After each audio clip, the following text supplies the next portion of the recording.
大家问千万字，大家要跟大家做伙来拜一日。俗语咧讲，阴天，家人三寸心，这意思就是我紧钝刀出来手，报求西乡势。今仔日要甲大家小解这一日，咱做伙来看到，这日就是阴，读阴第一条，阴就是地府的意思，咱讲是阴间。若颠倒变的词就是阳，阳代表是人世间，咱讲阴阳。另外，纳入那烧的水，古早有人讲是阴阳水。雕刻有扑出来甲纳落的字，有人讲是阴阳字。另外，这个阴毛暗的意思，天若乌来变做乌阴天，都可能落西北雨。若是讲一个人心肝乌暗，亲像乌阴天共款，暗平甲人害，咱讲是阴谋，嘛有人读做阴谋。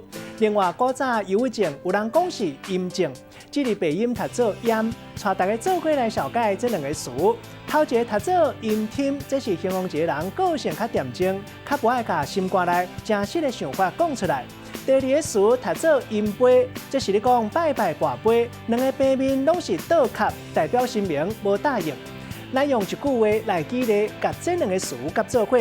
譬如讲，俗语咧讲，阴天，家人三寸心。做人若是歹心恶落度，阴天做歹代，神明嘛袂保庇。就算跋杯请示神明，同款阴杯无结果。今仔日小解这一日读做阴，这是文音；另外鼻音读做阴，提供给观众朋友来参考。